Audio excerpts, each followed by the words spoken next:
E vamos abrir mais uma vez a palavra do Senhor, agora no Evangelho de João, dando sequência às nossas exposições matinais aqui nesse Evangelho. Hoje nós vamos iniciar o capítulo 3, com a graça do nosso bom Deus. Finalizamos domingo passado o capítulo 2.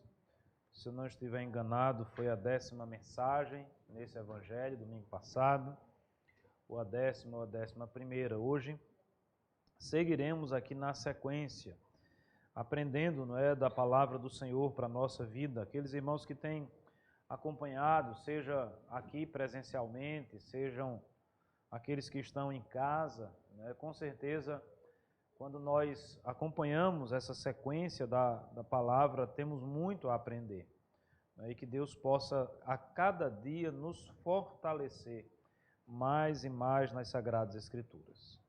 Evangelho de João, capítulo 3, diz assim: Havia entre os fariseus um homem chamado Nicodemos, um dos principais dos judeus. Este, de noite, foi ter com Jesus e lhe disse: Rabi, sabemos que és mestre vindo da parte de Deus, porque ninguém pode fazer estes sinais que tu fazes, se Deus não estiver com ele. A isto respondeu Jesus: em verdade te digo que se alguém não nascer de novo, não pode ver o reino de Deus. Perguntou-lhe Nicodemos: como pode um homem nascer sendo velho? Pode porventura voltar ao ventre materno e nascer segunda vez? Respondeu Jesus: em verdade te digo que quem não nascer da água e do Espírito não pode entrar no reino de Deus. O que é nascido da carne é carne, o que é nascido do Espírito é Espírito. Não te admires de eu te dizer: importa-vos nascer de novo. O vento sopra onde quer, ouves a sua voz, mas não sabes de onde vem, nem para onde vai. Assim é todo o que é nascido do Espírito. Então lhe perguntou Nicodemos: como pode suceder isto? Acudiu Jesus: tu és mestre em Israel e não compreendes estas coisas? Em verdade te digo que nós dissemos o que sabemos e testificamos o que temos visto. Contudo, não aceitais o nosso testemunho. Se tratando de coisas terrenas, não me credes. Como crereis se vos falar das celestiais? Ora, ninguém subiu ao céu, senão aquele que de lá desceu, a saber, o Filho do homem que está no céu. E do modo porque Moisés levantou a serpente no deserto, assim importa que o Filho do homem seja levantado, para que todo o que nele crê tenha a vida eterna. Amém. Que Deus abençoe, meus amados irmãos, essa palavra na nossa vida, que ela possa falar ao nosso coração. Pedir ao presbítero Beto que nos eleve a Deus em oração, intercedendo pela mensagem, por todos nós nessa manhã. Vamos orar.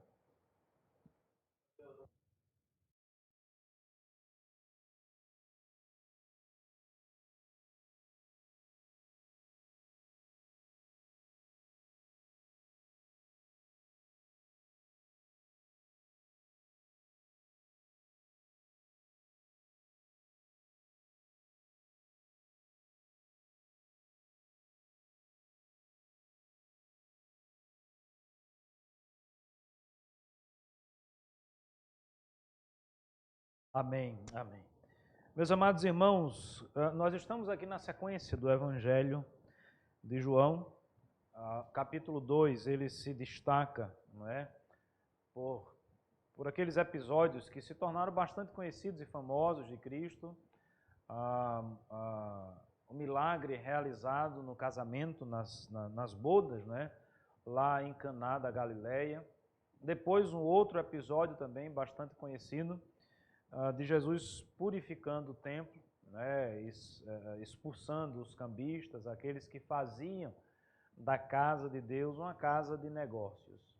E nós discorremos nos últimos domingos, nesse capítulo 2, falando de Jesus como sendo o Emanuel, o Deus que está presente, que intervém, não é, que participa, que se relaciona conosco, obviamente seguindo a mesma lógica aplicada pelo Evangelho de João, que nos mostra que Jesus é o Verbo que se fez carne, é o Deus que tabernaculou, que se encarnou e está conosco. Na festa ali em Caná da Galileia, nós encontramos, por exemplo, o nosso Senhor e Salvador Jesus Cristo, nessa intervenção, nesse relacionar-se conosco, agindo com graça, agindo com misericórdia, não permitindo que a alegria daquela festa se dissipasse, e ali ele realiza o seu primeiro milagre.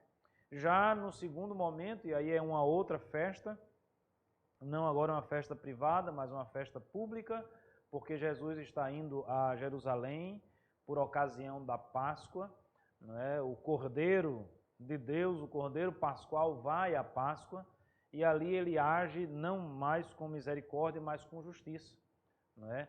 Então a sua intervenção nas nossas vidas, ela se apresenta e pode se apresentar também desta forma, com a justiça de Deus sendo aplicada. Então, quando nós pensamos em Cristo como sendo Emanuel, o Deus conosco, nós não podemos imaginar e pensar apenas num Deus que age com graça e com misericórdia. Obviamente que pensamos assim, mas devemos ir além disso, devemos ampliar a nossa visão e enxergarmos também um Deus que age com justiça. Foi exatamente isso que ele fez ali no templo ao chegar e ver aquelas pessoas ali. No capítulo 3, então, nós somos apresentados a um conceito bíblico que é fundamental para o nosso entendimento do que diz respeito à nossa salvação em Cristo Jesus. Porque, veja, irmãos, o Evangelho de João, ele apresenta Cristo como sendo verdadeiramente Deus, como sendo verdadeiramente homem. Mas nós sabemos que o Senhor Jesus é o nosso Salvador. E aí, quando nós falamos de salvação, nós estamos falando de uma ordem que acontece não necessariamente cronologicamente, não tenha a perspectiva cronológica sempre na sua mente, quando você pensar a respeito da salvação, apesar de que em algumas nuances, né, alguns pontos dessa ordem da salvação, nós podemos pensar, obviamente, cronologicamente, mas nem sempre a coisa se processa dessa forma. E existem conceitos, né? Existem temas, existem pontos da teologia bíblica, da doutrina bíblica, que falam a respeito da salvação, de todo esse processo, como a salvação se aplica na minha vida e na sua vida, né? Se João hoje afirma que é salvo em Cristo Jesus, como a salvação chegou até a vida do João? Como a salvação chegou até a vida do André? Existiram etapas para que isso acontecesse? Existem coisas que fazem parte do grande pacote da salvação, mas que são distintas? Obviamente que sim. Então, quando nós falamos da ordem da salvação, ou do processo da salvação de Deus na nossa vida, nós falamos, por exemplo, da predestinação, onde Deus nos escolheu antes da fundação do mundo. Nós vamos falar de conversão, nós vamos falar de santificação, nós vamos falar de fé e nós vamos falar de um ponto central, esse aqui descrito no texto, que é o novo nascimento. Veja, meus amados irmãos, que o texto nos informa que dentre os fariseus havia um homem chamado Nicodemos. E ele foi então à noite, né, na calada da noite, esse dado é interessante para a gente, ele foi ter com Jesus, ele foi visitar Jesus, ele foi se encontrar com Jesus. Era um homem mestre das Escrituras Sagradas, obviamente estamos falando aqui do Velho Testamento, era um fariseu, o fariseu se distinguia por essa capacidade de ser firme, de ser estudioso, de ser comprometido na sua denominação, no seu grupo, não é? Religioso. Ele, num dado momento, reconhece em Jesus algo diferente, quando ele diz assim: Rabi, sabemos que és mestre vindo da parte de Deus, eu estou lendo aí o verso 2, porque ninguém pode fazer estes sinais que tu fazes se Deus não estiver com ele. Então veja que ele é alguém que começa a perceber, que começa a entender a respeito do Senhor Jesus e do que o Senhor Jesus fazia. E aí, então, há uma interação, há uma conversa entre o Senhor Jesus e Nicodemos. O verso 3 diz então que Jesus respondeu: em verdade te digo, se alguém não nascer de novo, não pode ver o reino de Deus. Nesse exato momento, o conceito de nascer de novo é introduzido na conversa. Nesse exato momento, esse conceito de nascer de novo, então, é introduzido na vida cristã dentro dessa perspectiva e do entendimento que nós vamos ter a respeito da ordem da salvação. Então, como se processa a minha salvação, a sua salvação? Se processa passando pelo novo nascimento. E é isso que o Senhor Jesus está dizendo a Nicodemos. Se você não nascer de novo, se alguém não nascer de novo, essa pessoa não pode ver a Deus. A perspectiva aqui é muito simples. Se você não nascer de novo, você não pode ser contado entre os salvos. Você não pode ser contado dentre aqueles que fazem parte da igreja invisível, né, dos salvos da igreja, que será levada à presença de Deus quando da sua segunda vinda, quando da sua volta. Nicodemos não entendeu a expressão do Senhor Jesus. Obviamente que ele, numa rápida olhada, fica claro para a gente, ele entendeu, ou ele quis entender as palavras do Senhor Jesus numa perspectiva meramente literal. O Senhor Jesus diz, olha, você precisa nascer de novo. Todo aquele que nasceu em pecado precisa nascer de novo. Se você, ou se qualquer pessoa não nascer de novo, não entrará no reino de Deus, né? Não pode ver o reino de Deus, não terá parte no reino de Deus. Como assim nascer de novo? Eu que já sou velho, né? Eu que já sou nascido, eu já nasci, né? Acaso eu vou voltar para o ventre da minha mãe? E aí então a gente percebe claramente a confusão na cabeça, na mente de Nicodemos a respeito desse ponto que é tão importante. E é sobre isso, sobre o novo nascimento, que eu gostaria de compartilhar com os irmãos nessa manhã. Mas eu queria que nós buscássemos o entendimento desse conceito e do significado desta verdade bíblica, partindo do negativo para o positivo. Hoje nós vamos fazer esse exercício. De modo que eu vou começar aqui refletindo com os irmãos a respeito do novo nascimento, tentando mostrar o que não é o novo nascimento, para que as dúvidas, as confusões que porventura existam na nossa mente se dissipem, se esvaiam, né? Deixem de existir.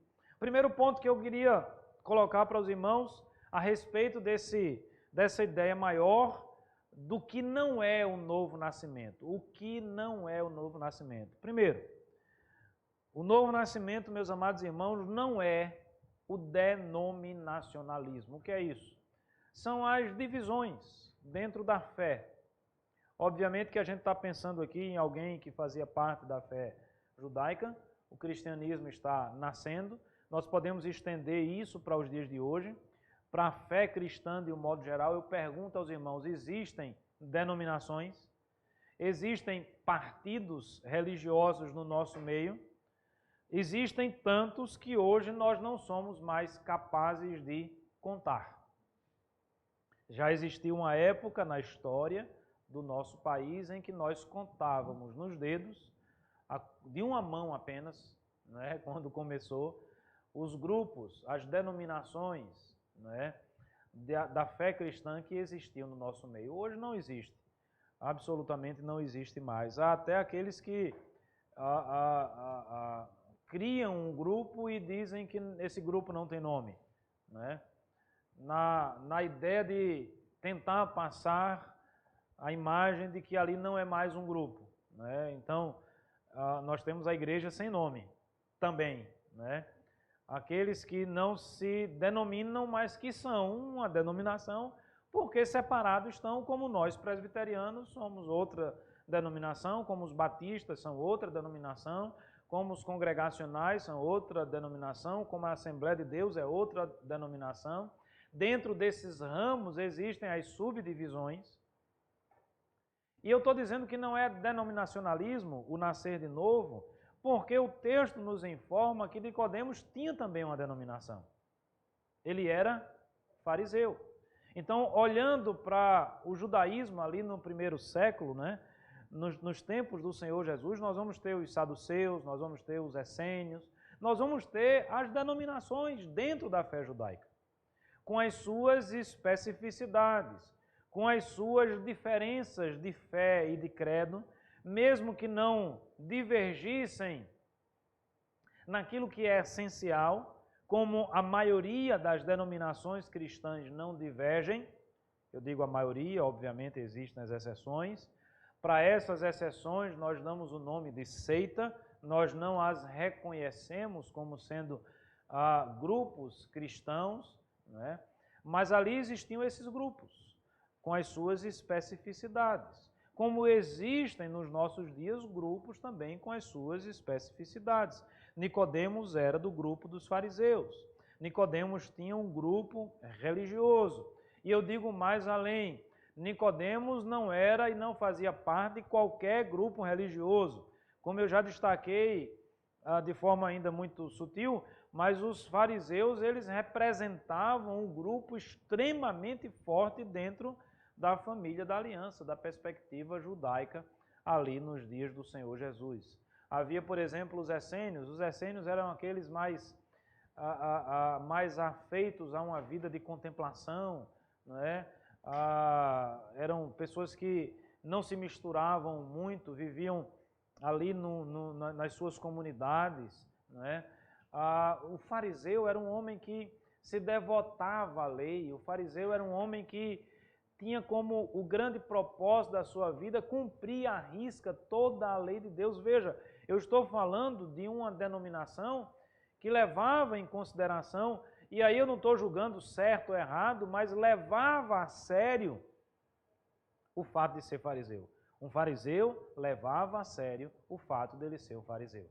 Mas, meus amados irmãos, Nicodemos, apesar de ser fariseu, apesar de ter uma denominação, apesar de ser religioso, ele não entendia, ele não compreendia, porque ele não tinha passado ainda também pelo novo nascimento. O que é o novo nascimento? Estamos partindo do negativo, do que não é. O novo nascimento não é o mero denominacionalismo.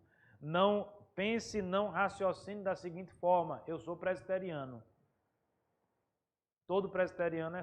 Vamos pensar, deixa eu refazer o meu silogismo aqui. O presbiterianismo está de acordo com a palavra de Deus. Todo presbiteriano é salvo.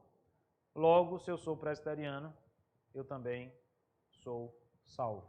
Ser presbiteriano não significa necessariamente que nós passamos pelo processo do novo nascimento. Vejam, meus amados irmãos, que a minha fala aqui não é contrária à religiosidade ou às denominações. Bom seria se nós não tivéssemos, mas infelizmente é impossível não tê-las. Obviamente que eu sou presbiteriano e defendo a minha igreja, entendendo que ela é imperfeita, mas é talvez a mais perfeita de todas. Obviamente que eu posso estar equivocado, mas se eu não assim pensasse, eu não seria presbiteriano. Lógico, o meu raciocínio parte por aí. Então veja, meus amados irmãos, que o fato de pertencer a um grupo religioso não é necessariamente, não significa necessariamente que eu nasci de novo.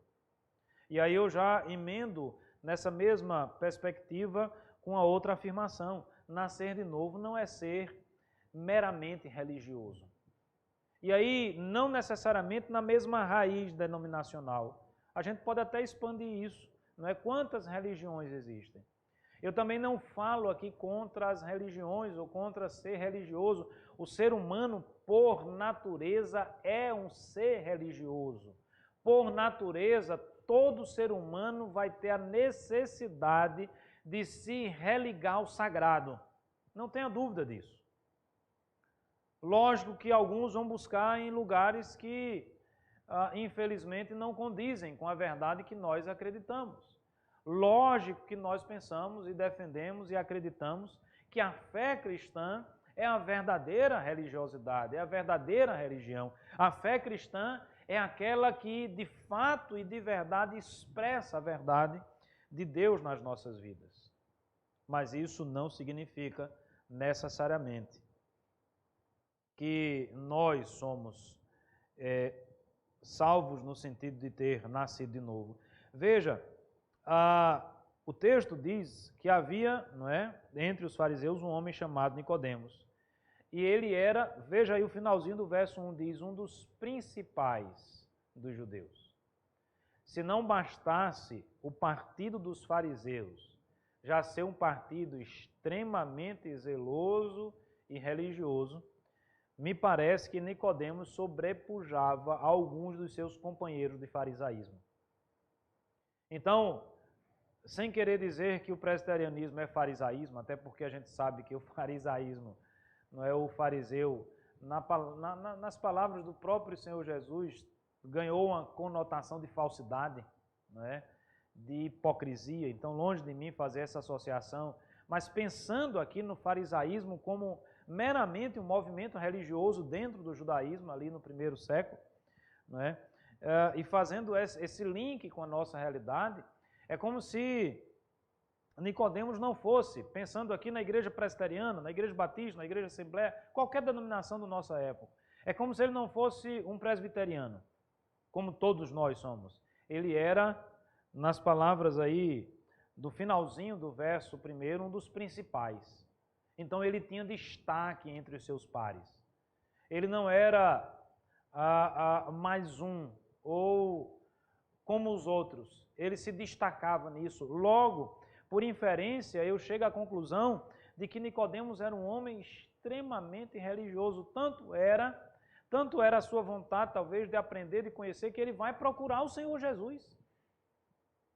Talvez com dúvidas na mente, talvez porque conseguisse, naquele instante, identificar algo em Cristo, no Senhor Jesus, que precisava de uma melhor explicação na sua mente, no seu coração.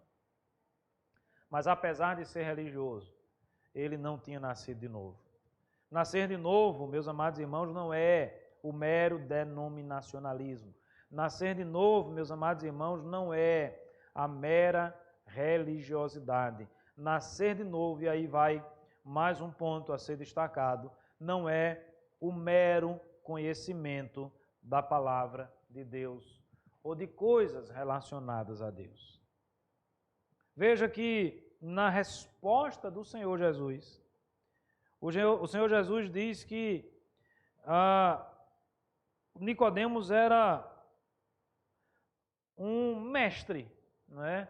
Nicodemos era alguém que conhecia, não era alguém que não tinha o conhecimento a respeito das Sagradas Escrituras.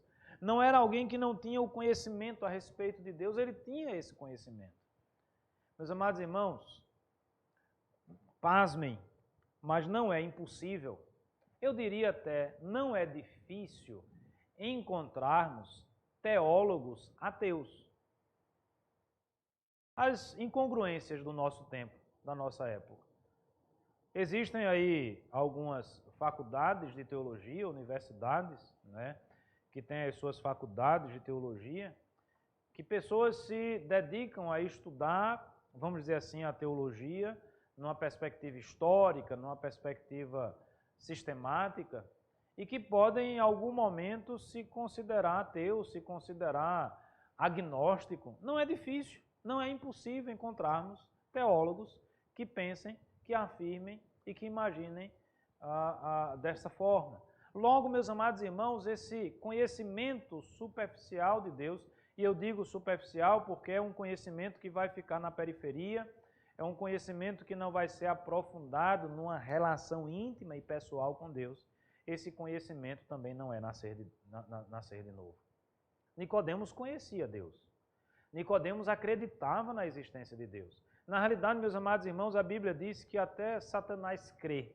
Até Satanás é crente. Não é? Diferente de alguns ateus novos que surgem na nossa sociedade, até Satanás acredita em Deus. E não só acredita, como acredita e treme. Ou seja, acredita e tem medo e reconhece o poder de Deus. Mas isso não significa. Esse conhecimento da existência de Deus não vai significar necessariamente que aquela pessoa nasceu de novo. Os irmãos estão compreendendo que não é nascer de novo. Então, não é nascer de novo esse mero denominacionalismo. Pronto, eu sou presbiteriano, estou garantido, nasci de novo. Está resolvido o problema.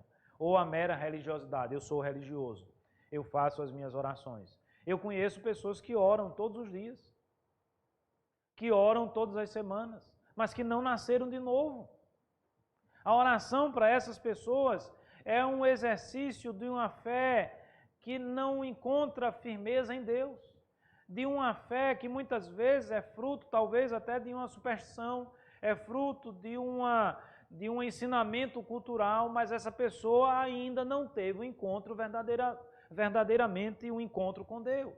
Ela ainda não foi transformada pela mensagem do Evangelho.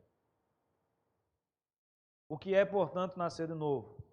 Gálatas capítulo 4, versículo 23 diz assim: mas o da escrava nasceu segundo a carne, o da livre mediante a promessa. Eu queria agora construir na mente dos irmãos o que é o novo nascimento. E eu começo dizendo que nascer de novo é ser filho da promessa. Veja que o texto de Gálatas nos remete a Abraão, nos remete à fé, nos remete àquele que foi filho segundo a carne e aquele que foi filho mediante a promessa. O que é nascer de novo, meus amados irmãos? Nascer de novo é ser família da aliança. Nascer de novo é fazer parte da família que verdadeiramente acredita em Deus.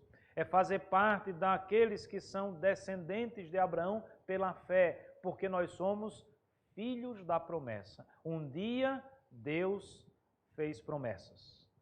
Eu estava lendo ontem em Gênesis o texto lá, mais uma vez, né, do dilúvio, da aliança que Deus fez com Noé. Como é interessante esse relacionamento de Deus conosco, seres humanos, né? Ele então renova a sua aliança com Noé, ele faz promessas, né, de que a terra não seria mais destruída daquela forma como foi destruída. Geralmente, quando Deus faz promessas, ele coloca, né, ele coloca selos, ele coloca pontos que precisam ser destacados, ele coloca sinalizadores para nos fazer relembrar disto, para que a gente não esqueça que Ele é um Deus de promessa, porque na nossa falta de fé, nós geralmente temos essa tendência, não é, de começar a duvidar do próprio Deus, de começar a duvidar das promessas de Deus, e duvidar das promessas de Deus é duvidar do próprio Deus. Ele inclusive diz, colocarei o meu arco, né, como símbolo dessa minha promessa, dessa promessa que ele havia feito agora a Noé e aos seus descendentes, né? O arco-íris, o arco aqui é o arco-íris, né? E até hoje é assim, não é? Quando chove, dependendo e eu não sei explicar cientificamente isso, mas quantas e quantas vezes no dia, por exemplo, nublado como esse, não é? De repente o sol começa a abrir um pouquinho e a gente vê o arco-íris no céu. É como se Deus estivesse reafirmando a sua promessa, relembrando a sua promessa.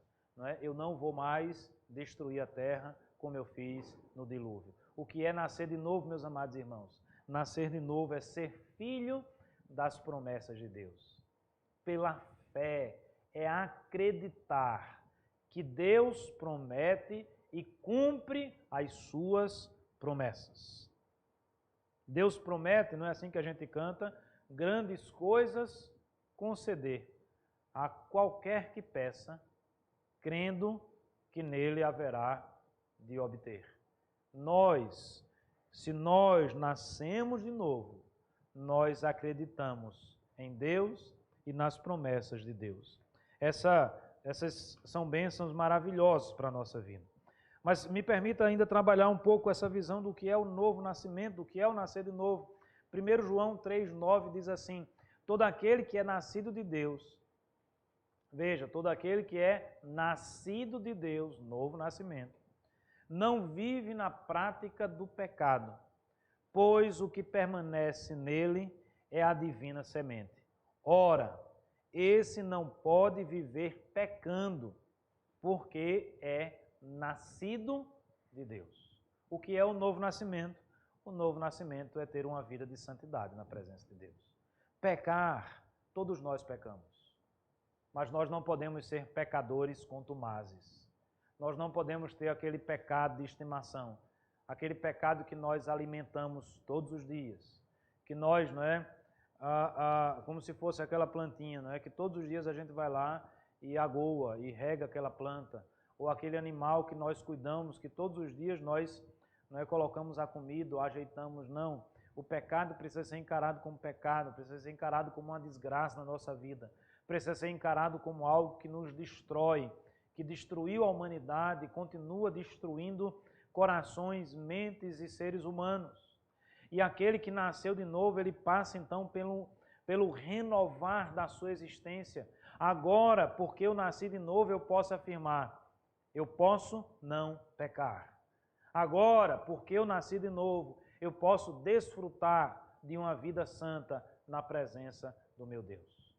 Veja, não é a mera religiosidade, não é o mero denominacionalismo, mas é uma vida de piedade na presença de Deus. É uma vida santa na presença de Deus. E a santidade, meus amados irmãos, ela se expressa na nossa obediência a Deus. Quanto mais obedientes nós formos a Deus, mais piedosos e santos nós seremos. Não se engane, não há mágica nisso, tá certo? Não há uma perspectiva exterior, aquela falsa santidade, aquela, não é, perspectiva de uma fala de piedade, de uma falsidade exposta. Quando eu digo falsidade, eu penso nas expressões, nas expressões de fala, nas expressões da face, naquilo que é exterior, naquilo que nós aprendemos e sabemos muitas vezes burlar muito bem, né? Convencer muito bem. Santidade é muito mais do que isso. Ela reflete essa obediência a Deus. A vida com Cristo não é uma vida de pecado, meus amados irmãos. É uma vida de santidade. Nós não podemos nos esquecer disso. Eu digo isso, sabe por quê? Porque muitas vezes, todos nós, temos esse costume de dizer, não, mas eu sou pecador, perfeição só quando Cristo voltar. É verdade.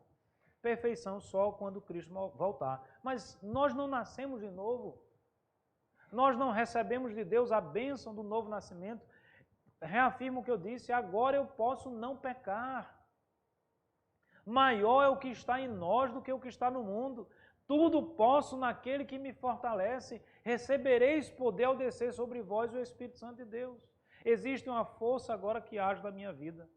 E essa força, ela me abençoa de tal forma que eu posso frear o pecado, que eu posso buscar uma vida de santidade na presença do meu Deus. Isso não é utopia. Isso não é algo inatingível. A história nos remete a tantas personagens que comprovam esta verdade. Homens que o mundo não foi digno de tê-los. Meus amados irmãos, nascer de novo. E aí nós vamos continuar no 1 João, agora capítulo 4, versículo 7. Diz, amados, amemo-nos uns aos outros, porque o amor procede de Deus. E todo aquele que ama é nascido de Deus e conhece a Deus. Olha a expressão. Todo aquele que ama é nascido de Deus. Olha o novo nascimento. O que é o novo nascimento? O novo nascimento é viver uma vida de amor. É não apenas ter a capacidade de amar, porque capacidade de amar todo ser humano tem. É amar de fato e de verdade. E amor, meus amados irmãos, é o exercício. O amor é a prática. Não é? Existem poemas sobre o amor, os mais belos que possam existir, nas mais variadas línguas. Português, no inglês, no francês, seja lá o idioma que o poeta escrever. Quem gosta de poema, quem gosta de perceber isso, com certeza vai ver e vai se deleitar em poemas maravilhosos que falam a respeito do amor. Mas nenhum deles, por maior que seja o poeta, por mais trabalhada que tenha sido a forma da escrita, por mais fantástico que seja o dom e o talento daquele poeta ou daquela poetisa, não há nenhum desses poemas que se compare a um simples gesto de amor. O gesto ultrapassa, o gesto transpõe, não é? O gesto sobrepuja e em muito qualquer declaração. O que é nascer de novo, meus irmãos? Veja o que diz 1 João, não é? Todo aquele que ama é nascido de Deus. Eu vou mais além, continuando em 1 João também, porque é uma carta que nos fala muito a respeito disso. Diz um outro texto assim: todo aquele que crê que Jesus é o Cristo é nascido de Deus. O que é nascer de novo é crer que Jesus é o Cristo. É crer em Jesus como sendo o Salvador das nossas vidas. Nascer de novo é ter fé, é acreditar em Cristo. Obviamente que eu preciso nascer primeiro para ter fé depois. Primeiro vem o novo nascimento, depois vem a fé. Até porque morto não tem capacidade de acreditar ou de ter fé em alguma coisa. E nós estávamos mortos nos nossos delitos e pecados. Obviamente que nós estamos falando aqui de uma realidade espiritual. Lembre-se que quando o homem pecou, Deus os expulsou de sua presença. Há uma separação entre Deus e o homem está morto. O novo nascimento, meus amados irmãos, é essa volta, esse reencontro, essa união de Deus com o homem. E é nesse momento também que nós somos agraciados por um dom maravilhoso de Deus, a fé. A fé é um dom de Deus e a fé nos apresenta essa perspectiva de agora acreditar que Cristo é o Filho de Deus. Isso está claro nos encontros anteriores do Senhor Jesus. Lembre-se que quando eles estavam ali, Filipe, Natanael, conversando com Cristo, eles acreditam em Cristo. Olha, aquele que a gente estava esperando chegar, lembra que quando nós nos encontramos com Cristo, as nossas buscas cessam? Acabaram as buscas no que diz respeito à fé, a essa necessidade existencial. Aquele que a profecia dizia e afirmava, esse é o Cristo. Veja que falta fé em Nicodemos.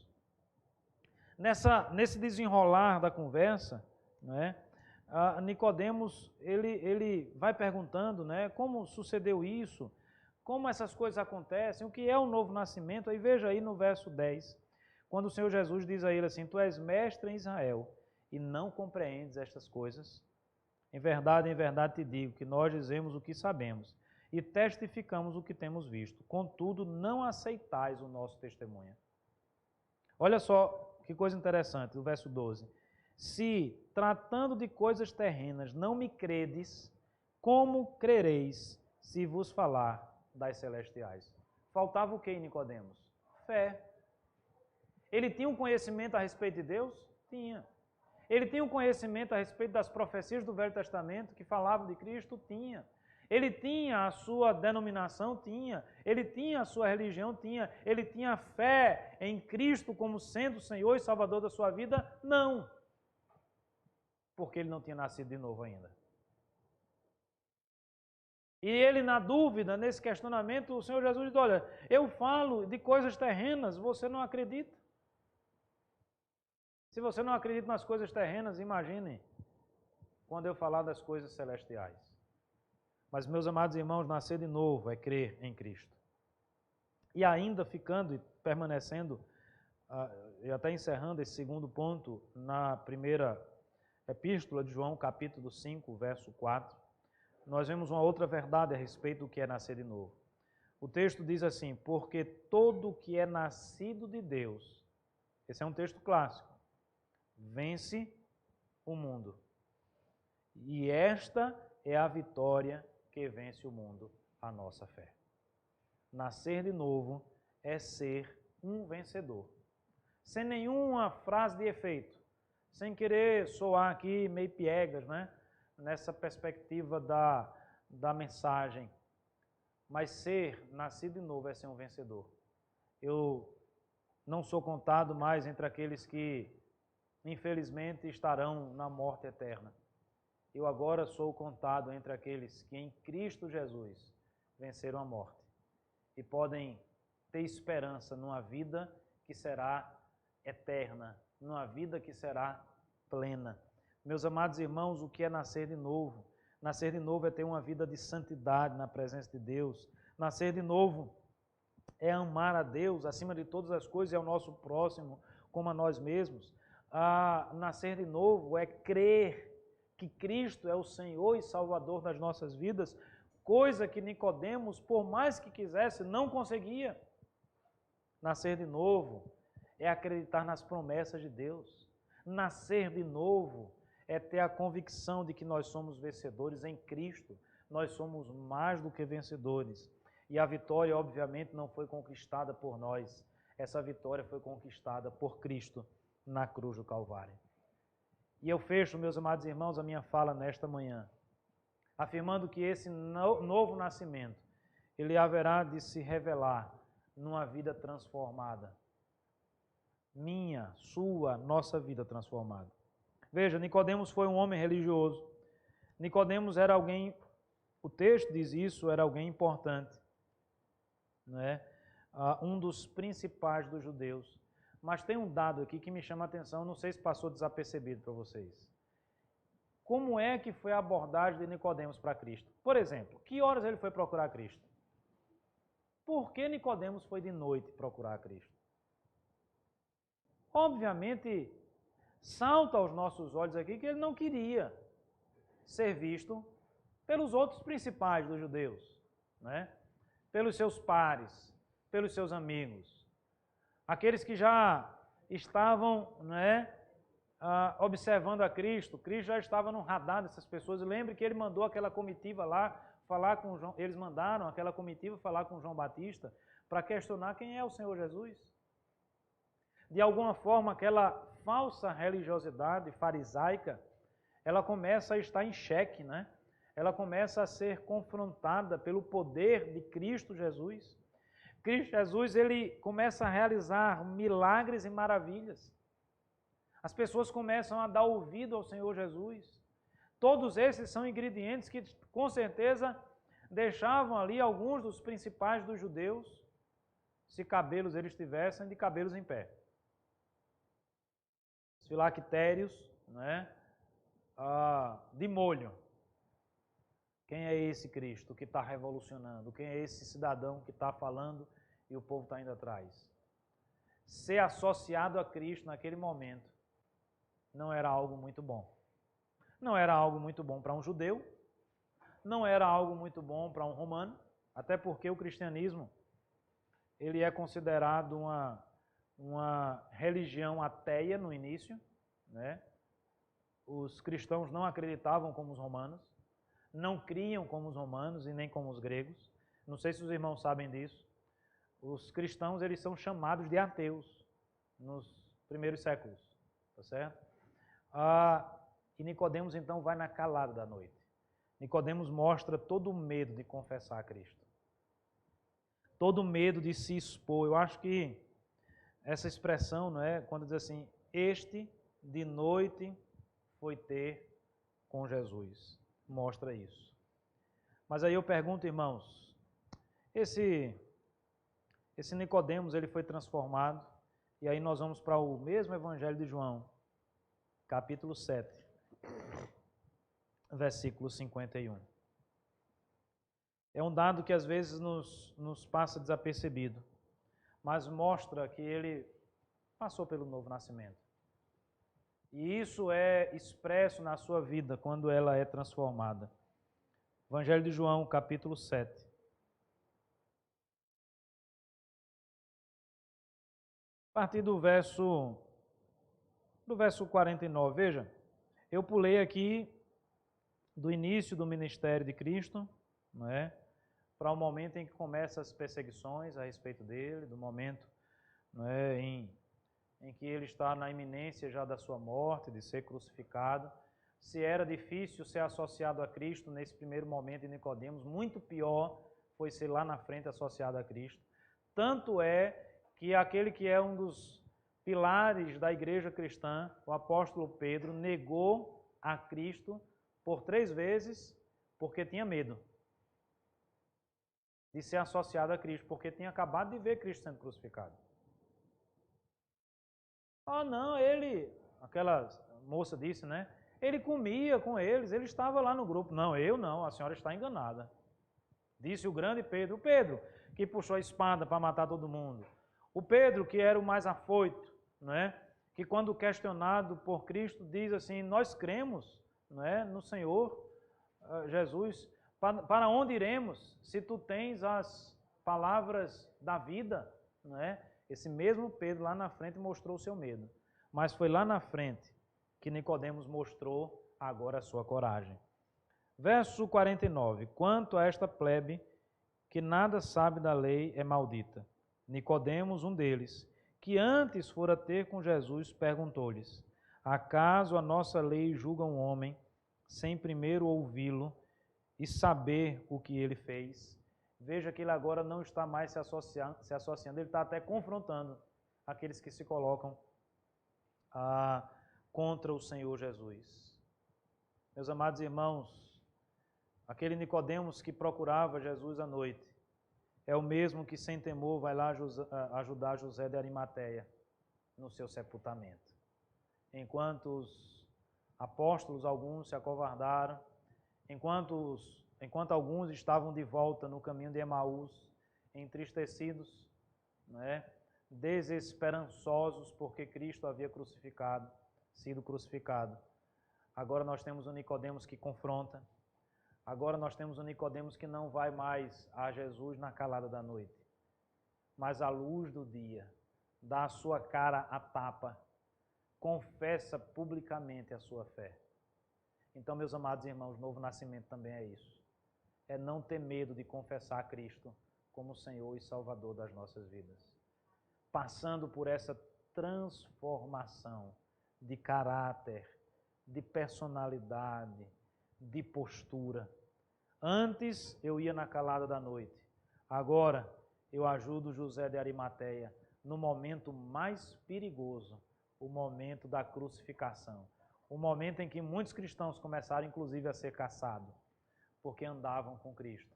O momento em que alguns dos discípulos e apóstolos negaram, Nicodemos foi firme. Por quê, meus amados irmãos? Porque finalmente nós entendemos e encaramos que Nicodemos passou pelo novo nascimento. Que Deus nos abençoe, fortaleça a nossa fé e nos dê sempre entendimento. E que o novo nascimento seja uma realidade nas nossas vidas. Amém.